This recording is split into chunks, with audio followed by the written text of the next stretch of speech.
Let's talk about fuel prices. I have a feeling by the end of the month, at least from where I come out of, the Pennsylvania Allentown area, is where I live, that we'll probably be seeing $6 a gallon for diesel at most large chains, Pilot, TA, and everything. That being said, the mile and pause will still be a little bit cheaper, but once it gets up to $6 or $7 a gallon, it don't matter where you get it, unless you're sucking in and out of someone else's tank. You ain't really saving. You ain't saving any money. You are, but you're not. I don't think rates are going to go up. You could try pushing these brokers. I've noticed, at least in the Northeast, that where I've been running, I've been doing local, so I haven't been using much fuel. You're looking at like a 70 cents increase just in like 3 or 4 days. Brokers aren't going to keep up with that with rates. In fact, most of the rates I'm viewing on DAT, at least Thursday and Friday, brokers were asking like $500 under the 15-day average. I haven't seen brokers post loads like that since the pandemic, basically. You'll get a few, but on a mass, like a large scale, like going down the list of the DAT, I haven't seen it in a while. I've been running to Boston out of the Allentown area for like $3,500. Reefer, mind you. Now I'm looking and there's people posting the load for $1,900. That pretty much happened, I would say, in the last 2 or 3 weeks. Just two or 3 weeks ago, I ran a load up in Boston for like around $3,200. What was it? Out of Virginia, I took a load. What was it? I think it was chicken. Took a chicken up to Springfield, Mass. It was 4,200. I think it was like 640 miles. So rates, I don't know what to say about them. They're not going to drop to probably pre-COVID numbers. They're still going to be high. The problem is, I think that brokers notice that there's going to be a squeeze, and when money starts getting a little tight, they can manipulate. I know that you can. I know you say they should pay more, but they can manipulate you because you'll become desperate. And when some of these guys become desperate, it's easy to manipulate. They're hanging on by the hair. You got owner operators and companies that have went out and purchased trucks that are way overpriced. Used equipment, new equipment. You're looking at some people having $3,000 a month payments, maybe more. And that's fine when you're doing 10, 15 grand a week. You can easily pay that. But if rates drop $1, that's significant. And then if fuel keeps going up, some guys are going to be looking at $1 a mile. Imagine $1 a mile in fuel. Pretty much. Imagine just taking $1 bill and chucking it out the window every mile. I'm doing 2,000 miles. You throw a freaking dollar out the window. This truck right here, I'm an older truck.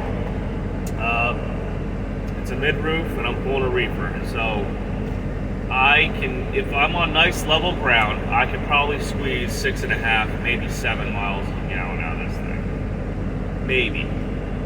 Lately, running the mountains of Pennsylvania and New York and stuff, I'm doing like 5.5, 6, 5.8, somewhere around in there. At that miles per gallon, and with the fuel prices the way they are, you're spending a good amount on fuel. I did about 2,000 miles this week. As soon as I go down here to the Walmart, it'll be 2,000 miles. And I ended up grossing $8,400, would have been more, but I had to come back to Chicago because my ELD's messed up. So coming back to Chicago, very rarely you find good rates coming back to the Chicago region. It's just what it is, because there's so many carriers out there that want to get back home. Brokers can take advantage of that. It's just how it is. So that being said, I'm only doing an $8,400 a week. Now, with fuel prices the way they are, I've only done 2,000 miles, and I'm going to have, well, not counting today, because today's going to be on a different pay period, but I already had about $1,500 in fuel for $2,000 miles. Yeah, that's not doing great, and that's not because I'm getting shitty fuel mileage. That's because every other day the fuel's going up 30 cents. That's at least in Pennsylvania and New York out there every other day. And yeah, I am filling up at Pilot and Flying J's. I do have the Mud Flap app, but unfortunately, there's not very many mud flaps out there in Pennsylvania or the Northeast. There just isn't. Prices are too tight. Either, I would say with buying fuel or just normal taxes and costs of doing business, that they probably can't really give that well of a discount. Or they're just making so much money that they know that guys have nowhere else to go, so why bother giving a discount program? So, I would say I might buy a cap. I might buy a top flare for the truck. It's probably about $600 used. It's going to look ugly. International 9400s don't look good with the top on. But it might save it. Probably at least give me half a mile better MPG, I would imagine. I don't want to say it. I'm not trying to be like the bearer of bad news, but some of these guys I've watched on YouTube or I've heard in truck stops. They're making money hand over fist, but they've been buying hand over fist, buying side by sides, buying new pickup trucks, and they're not buying the pickup trucks cheap right now. They're just buying them whatever the full cost is at the dealership, and all that adds up. And when rates do fall, if you also have a large truck payment or something, it's going to catch up to you. It might not be today, it might not be tomorrow, but eventually, especially if you end up having a breakdown, it comes out of nowhere. They're talking about we might end up not being, pulling up to a Speedco. In fact, I've already had it happen. You pull up to a Speedco and they don't have your oil. I ended up coming up to a Speedco, getting my oil changed, and I wanted Rotella, don't have it. All right, Delco, don't have it. It's like, you got anything in 1540? And they said we got Loves, so I used Loves, and I said might as well throw the Loves filters on too. That's going to start happening. I know a lot of guys, specifically, they're leased onto a carrier, and their carrier requires them to get synthetic blend oil, and they'll put them out like out of service or standby if they don't get the oil changed and stuff. And they're running around driving hundreds of miles trying to go find synthetic or full synthetic oil, because the carrier don't want synthetic blend, they want synthetic. It's a lease purchase. That's crazy. And then the whole oil debacle, whether or not we're going to buy Russian oil and stuff, it makes no sense. Just open the pipelines back up, take the sanctions off. Right now they're giving out very few new leases, or what do they call them, permits to drill on land. Period. And on public land, there's nothing going out. Nothing. No new drilling. No surveying. No nothing's allowed. So anything that's owned by the U.S. government is pretty much off limits. And the other privately owned lands, apparently, from what I heard, depending on the state you're in, and then even then, sometimes the feds come in and say they can't. There's very few permits being push through to allow drilling or fracking or oil production or anything. I've even heard that there's permits being denied for refineries to either expand or just put new equipment in to produce, oil faster. So, in my opinion, if that's the case, that sounds like it's another artificial pandemic of oil, basically. Other than that, I don't know. I'm not too worried about it. I'm just thinking about how crazy it could get, and I'm gonna feel bad that there's gonna be some people that are gonna be put through hardships again. Like I know a couple guys that lost their truck, had their trucks repoed in 2018 when that happened. They went out and bought Peterbilt 379s, bought chrome, bought all that stuff, had payments up into like the $2,700 range, plus the trailer and everything. And then they, went and bought new trucks. When you start having $5,000, $10,000 a month, that's a little high, but $6,000 or $8,000 a month bills at home, responsibilities, and then you also have $5,000 or $6,000 responsibilities within your business. That's slightly a recipe for disaster. Unless you own like 20 trucks, you can maybe get by with that. Also, what I think will happen is if rates fall, it's going to cause a tremendous driver shortage with some of these carriers that don't have direct customers. They're not going to be able to pay these guys 60, 70 cents a mile anymore. These guys are going to look elsewhere. It's going to cause more carriers to close up. It's going to cause an influx of drivers to certain other carriers. I know the mega carriers probably already have locked in prices. They just do it. I wouldn't even say they're doing it. There comes a point where you're not really cutting yourself, cutting your profits. It comes a point where it's actually good business sense. If I had more than one truck and I was going to reinstate my authority, I don't know. I might do it again. I might not. Everything's so volatile right now, that who knows what the next week is going to bring. I guess I'm not really worried about COVID now. It's just other things I'm worried about. The economy, I guess. But if I was going to reinstate my authority, probably the first thing I would do, me personally, if I have some money laying around, I'd probably get a second truck, maybe even day cab. I have somebody that I know I can hire right away, and I would try to get some kind of dedicated freight set up with a couple customers in the Allentown area to either have him run loads to the yard where I park the truck and me run them out, or vice versa, just so I can set in some lock prices and guarantees for at least 6 months.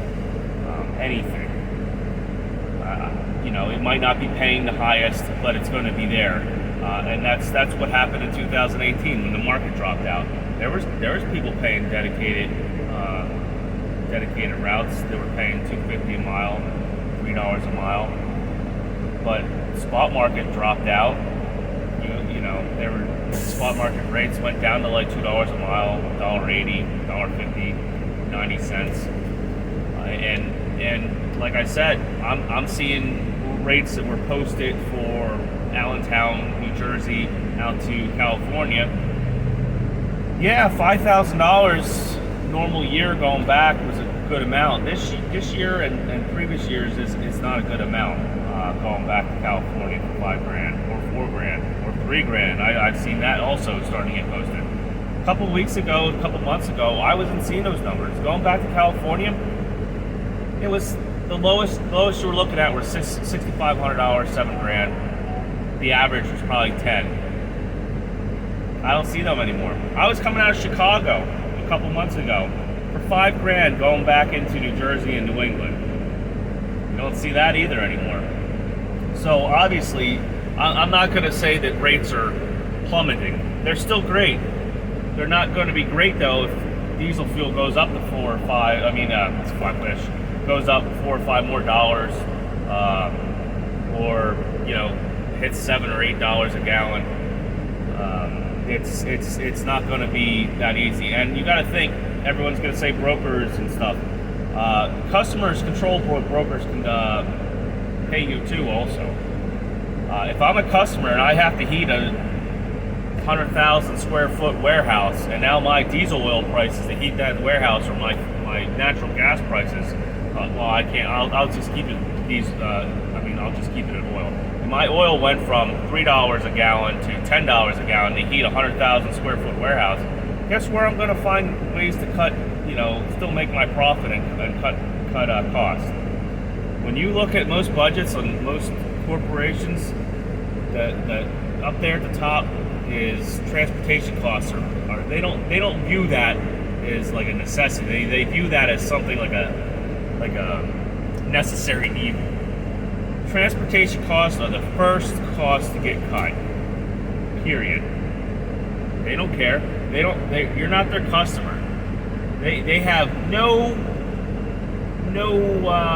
connection to you whatsoever. They could care less.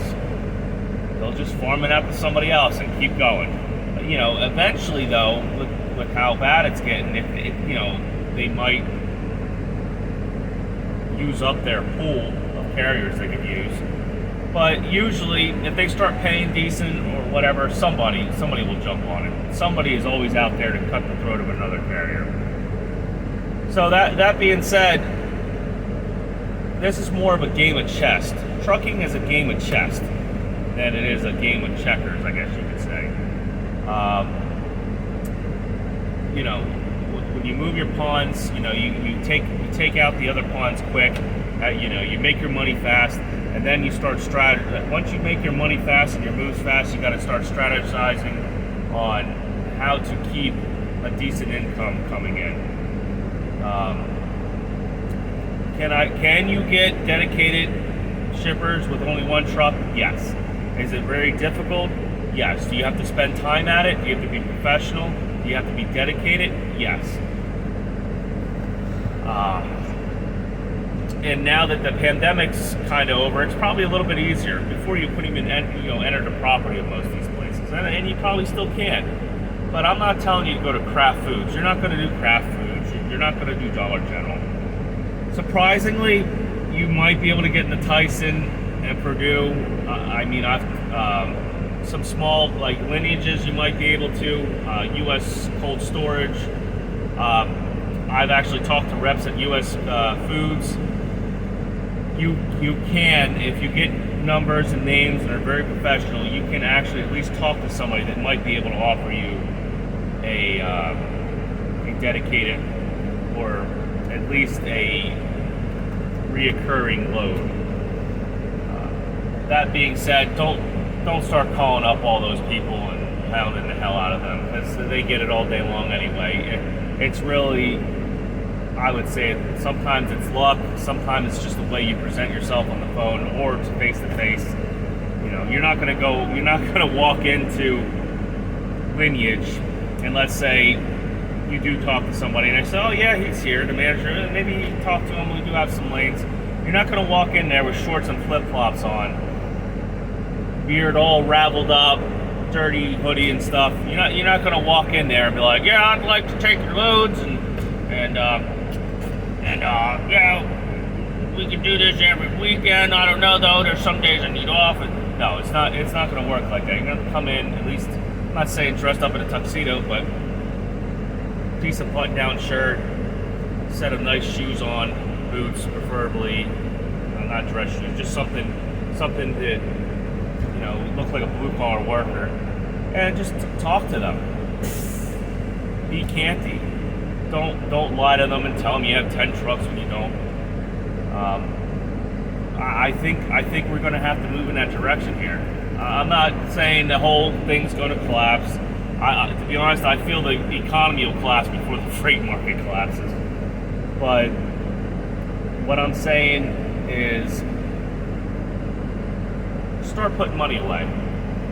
Start having plan Bs, just like if you had plan Bs if your truck was breaking down. And this video is already 20 minutes long and me just rambling here. So yeah, be prepared for higher fuel prices and lower rates. They're going to come. They're not going to be super low, but you're definitely your revenue stream is going to start being pinched slightly. Other than that, comment, subscribe. I'll have some more ramblings here, business-wise. I am not the foremost and business-savvy super trucker there is. There's DIY semi. There's Cash is King. There's a whole host of other ones. Just Trucking, Sammy with Making Sense. There's a whole host of other guys out there. So just make your own decisions. Try to keep your debts low. That's the biggest thing is home expenses. If you're looking at buying that brand new Silverado right now, don't do it. If you're looking at buying that $15,000 side-by-side right now, don't do it. Those already came and went. At the beginning of all this, you should have done that, and you should have paid it off. Should have took 40 grand in the last year and a half now and just paid all that stuff off if that's what you're doing. If not, it might be time to start thinking about either doing that now, paying it off, or selling it. It's just the way it is. And if rates keep going good, or they come back up again, or fuel goes down, buy another one. It's that simple. That side by side sitting in your house is not making you money. It's depreciating in value. Now, that being said, yeah, it's a little weird right now with some stuff, but most likely that side-by-side is depreciating in value. Just like a lot of other investments you may do, they do depreciate in value. You want to buy something, buy rental properties. That being said, buy oil futures. at least buy them for now, and then the first sign that they might drop, sell them off. Because the oil futures are going to go through the roof. Other than that, be safe out there. There's tornadoes and stuff going on, or was. Slight little snowstorm, a couple inches or so out there in the Chicago area. And also I heard that the police are out in force in semi-trucks, trying to get other drivers. So watch your tail. Be safe out there. Like, subscribe, comment, and I'll try to keep crazy rants like this to a minimum, but I'm bored, and I just figured somebody needs to put something out there that's realistic.